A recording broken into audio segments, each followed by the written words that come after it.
দেখছেন পশ্চিমবঙ্গ সরকারের এনজিও প্রকল্পে মুর্শিদাবাদ জেলায় মোট 13টি মাদ্রাসা ও বয়েজ হোস্টেলের জন্য 50 লক্ষ টাকা করে বরাদ্দ করা হয়।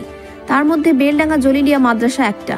এই 50 লক্ষ টাকার চেক আগেই তুলে দেওয়া হয়েছে। আর আজ বৃহস্পতিবার দুপুর 1টার সময় বয়েজ হোস্টেলের উদ্বোধন করলেন জেলা শাসক রাজর্ষি মৈত্র। সেই সঙ্গে উপস্থিত ছিলেন ডোনা ম্যাডাম, রেণুকা খাতুন, বেলডাঙ্গা 1-এর বিডিও রবীন্দ্রনাথ অধিকারী, জেলা পরিষদের সহ-সভাপতি আতিবুর রহমান, অল ইন্ডিয়া ইমাম মুয়াজ্জেমের সাধারণ সম্পাদক আব্দুল রেজ্জাক, বেলডাঙ্গার বিধায়ক হাসানুজ্জামান প্রমুখ। এছাড়াও পৌরসভার চেয়ারম্যান অনুরাধা হাজরা ব্যানার্জি। সোমনাথ হালদারের রিপোর্ট, এএসআর নিউজ। এই বেলডাঙ্গা জালিলিয়া হাই মাদ্রাসা এটা এনজিও স্কিমে পশ্চিমবঙ্গ সরকারের থেকে এমডিএফসি এবং পশ্চিমবঙ্গ সরকার এই দুই জায়গা থেকে আজকে জালিলিয়া হাই মাদ্রাসার যে বয়েজ হোস্টেল তার শুভ উদ্বোধন। এই উদ্বোধনে উপস্থিত ছিলেন আমাদের সম্মানীয় ডিএম স্যার, সহকারী সভাধিপতি স্যার, আমাদের ভরতপুরে এমএলএ সাহেব ছিলেন, আমাদের বেলডাঙ্গার এমএলএ সাহেব এবং বেলডাঙ্গা পৌরসভার চেয়ারম্যান ম্যাডাম, ডোমা ম্যাডাম, এছাড়া অন্যান্য আদার্স ডিগনিটারি যা ছিলেন তাদের উপস্থিতিতে আজকের এই বয়েজ হোস্টেলের শুভ উদ্বোধন।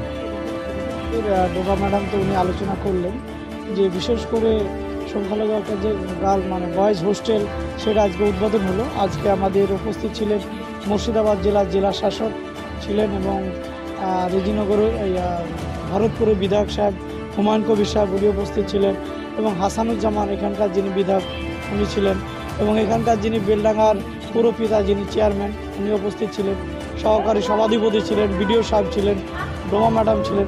সকলের থেকে শিক্ষা প্রতিষ্ঠান আগামী দিনে যাতে ভালোভাবে তারা সেখান থেকে পড়াশোনা করতে পারে, মূলত সেটা ভালোভাবে তৈরি হয়েছে। সেটাকে নিয়ে একটা ছোট একটা প্রোগ্রাম যে শুভ উদ্বোধন আজকে মুর্শিদাবাদ জেলা শাসক আজকে করবেন। পশ্চিমবঙ্গ সরকারের সংখ্যালঘু উন্নয়ন ও মাদ্রাসা শিক্ষা দপ্তরের উদ্যোগে বিভিন্ন রকমের স্কিম রয়েছে। তার মধ্যে একটা এনজিও স্কিম রয়েছে যেখানে মাইনরিটি দ্বারা পরিচালিত এনজিওগুলোকে কনস্ট্রাকশন পারপাস কিছু অনুদান দেওয়া হয়। সেই রকমই আমাদের মুর্শিদাবাদ জেলায় এরকম 12টা এনজিওকে পশ্চিমবঙ্গ সরকারের তরফ থেকে কনস্ট্রাকশন করার জন্য, এবার কনস্ট্রাকশন বিল্ডিংও হতে পারে, হস্টেলও হতে পারে। যেমন বেলডাঙ্গা জলিলিয়া দারুল হুদা মাদ্রাসার ক্ষেত্রে আমরা বয়েজ হোস্টেলের জন্য আমরা অনুদান দেওয়া হয়েছিল প্রায় 50 লাখের কাছাকাছি টাকা, সেকেন্ড ইনস্টলমেন্টও দেওয়া হয়ে গেছে। এটা আমাদের 12তম প্রকল্প যেখানে এত সুন্দর একটা বড় বয়েজ হোস্টেল আমাদের সংখ্যালঘু উন্নয়ন ও মাদ্রাসা শিক্ষা দপ্তরের থেকে বানানো হয়েছে এবং আজকে তার শুভ উদ্বোধন উপলক্ষে এখানে আমরা সবাই মিলিত হয়েছে।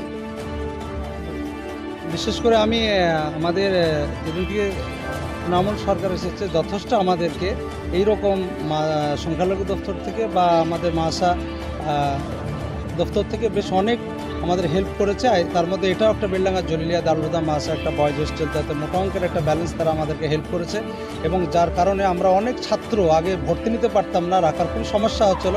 আজকে তিনাদের সেই সহযোগিতা, বিশেষ করে আমাদের এই রাজ্য সরকারের সহযোগিতায় মাইনরিটির যে দপ্তর থেকে পয়সাটা পেলাম অনেকটাই আমি, আমার শিক্ষক, আমার কমিটি এবং ছাত্ররা সকলেই বড় আনন্দিত এবং আজকের আনন্দের আপনি বিষয়টা অনুভব করছেন। আমাদের ছাত্র শিক্ষক কতটা এর জন্য আপ্লুত। আমরা বিশেষ করে একদম আমাদের এই চেয়ারম্যান থেকে শুরু করে এমএলএ এবং সভাপতি এনারা হেল্প করেছেন। তাছাড়া আমাদের সর্বোপরি আমাদের ডিএম এবং এডিএম এবং ডোমা সাহেবদের যথেষ্ট আমাদের এর পেছনে সহযোগিতা রয়েছে। আমি তাদেরকে মাসা এবং কমিটি এবং ছাত্র শিক্ষক সকলের পক্ষ থেকে অভিনন্দন, ধন্যবাদ জানাচ্ছি। এরকম কাজ আগে পরেও যেন আমরা পেয়ে থাকি এর জন্য তাদের কাছে আপিলটাও করে রাখছি। আমার নাম মুফতি জার্জিস হোসেন কাসেমি, বেলডাঙ্গা জলিলিয়া দারুল হুদা মাসার প্রধান শিক্ষক।